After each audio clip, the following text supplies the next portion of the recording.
mbote lisusu bandeko na ngana bandeko oyangai tozongela kabino ndenge wana soki likambo ezali yake tobeta lisusu masolo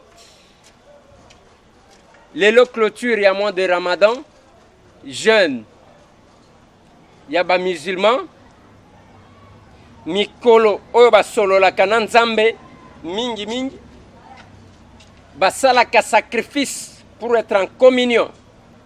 Donc, faire vivre bino, quelle est l'ambiance? Et au stade des martyrs, et dans le parcelle, dans quelques parcelles, il y a des musulmans. Ah, na Kinshasa, capitale ya Mbokananga.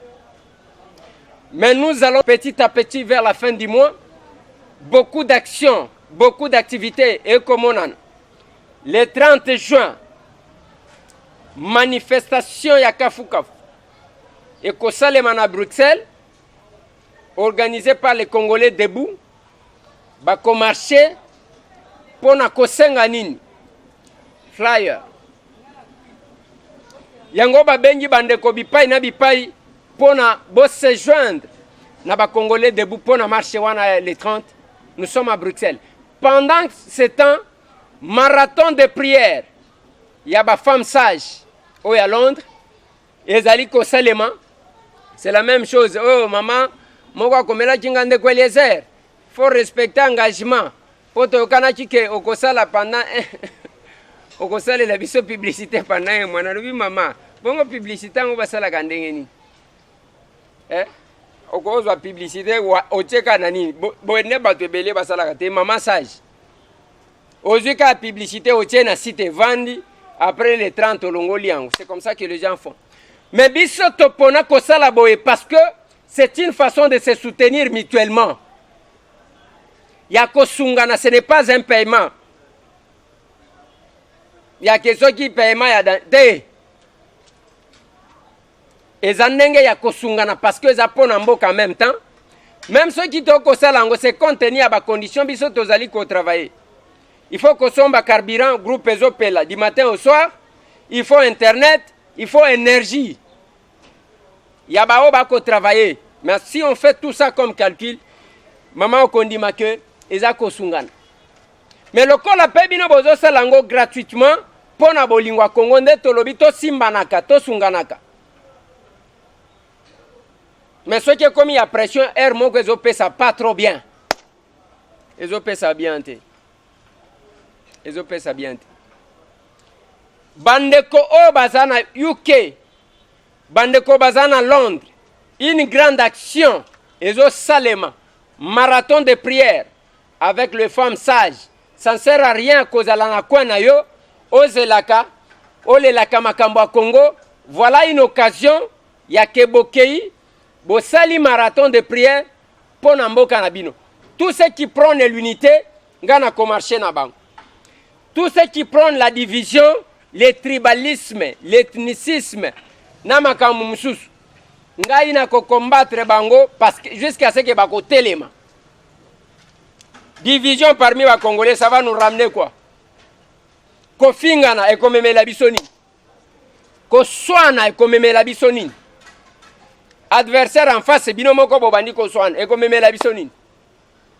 O biso batu, biso batandu, biso basingombe, o biso balubakati, biso ba mongo, o biso bafuliro, biso biso bambunza. Bisoba Bembe et après. Ce ne sont pas ces petites divisions que la République a besoin. Yango marathon de prière. Eko benga batunios. Vous associez aux femmes sages. Pona likambu yambo kanabino. Marche peko salema ya munen na Bruxelles. Vous vous associez na ba Congolais debout. Pona likambu yamboka. Manifestation ya munen du 28 au 30 na Washington DC. Vous vous associez pour na makambu ya mboka. Wana je pense que ba fourmi rouge bande kwa Canada ba kozala wana. Nous avons besoin d'action commune. Il y a unité pour sauver la République. Voilà pourquoi il y a différentes actions dans le Cameroun. Ba carbone beni. Tozo souhaiter que tokozala na bango déjà libanda ba mikolo wana.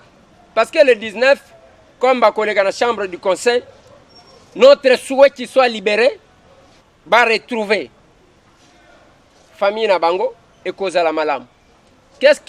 Comment s'est passé la fin du Ramadan à Kinshasa, la capitale?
Et Salemaki, Waneza Libanda ya stade de martyrs, comme Ramadan, fin ya Ramadan ya Mbala Oyo, et Salemi na ba condition telle que bandeko ya Islam, bazana tout différent ya mike, bamsu basali na ba mosquée, bamsu ba stade, ba o na kwena bango, ba o na kwena bango, ba o kuna na kwena bango. C'est comme ça que bamsu ba clôturer na 8h, bamsu ba lobi 10h, ainsi de suite. Il y a eu au moins ce désordre là. Mais dans la commune à Kinshasa, notre caméra circulait dans quelques parcelles. Il y a des musulmans. Pour nous faire le constat, clôture, il y a Ramadan.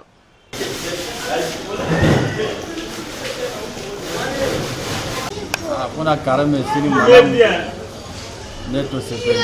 Le lieu d'être la fête. Bon, tout ça, le lieu d'être 30 jours. 30 jours que ça fait. On ne veut les carrément vraiment tout sepeli ma casse. Donc musulman bas on a n'amboko bana sengo. Donc partout. Donc ça doit être autour de sango, ça ça va une santo. Donc le Zambia devient courant. Avec ya ayuhal lezina amanu. كتب الصيام كما كتب على الذين من قبلكم لعلكم تتقون كريم هو ندينغي بابيسا توما محمد صلى الله عليه وسلم ان شاء الله دون تستفيدي كم سي باندغو نو صبين نو تو سيسو سي سا سازا او سانتو soto mo biloko zotumba biloko eza to tuma biloko za sengo na ba famille do za la musulman nyoso na mukili lelo bana sengo. Les ajours à bien pour la biso, les musulmans, aussi si va carême, de l'eau ajours à fêter pour la zame, donc c'est pour la zame après ça biso la longue vie, mais tous ma famille awa, la médecine on a comme la zame, donc le métier, on appelle ça biso sur longue vie, bref nous sur les aboma et assimé na ngo. So point so aussi si carême au salara botumbara la biloko. Botumbara biloko parce que so to si carême est obligatoire pour tout biloko to dia pour remixer zame. Un mois carême auto salisgo auto bolela wana to kumaka ba bloco potolia za ba bola mpona pa zami ngangu to tepeli lelo ileza jour ya fin de Ramadan donc le peta musulman nyo na mukili mo vraiment mukolo yo ileza fait Assalamu alaikum warahmatullahi taala wabarakatuh. Vraiment bien nga seli bien nga dumba bien nisɔndiya don ye an b'a fɔ aw sambe fatigiyala batigiyala kɔrɔtigiyala dentigiyala mɔdentigiyala musotigi sa ɲɔgɔn kɛmɛ an bɛɛ lajɛlen ka jɛ ka seli ya rabbi ala ka yafa an bɛɛ lajɛlen ma an bɛɛ lajɛlen ka yafa ɲɔgɔn ma alhamdulillah rabbil alamina merci beaucoup. Aujourd'hui c'est notre fête, on est très content, on est très heureux pour la fête. Merci beaucoup.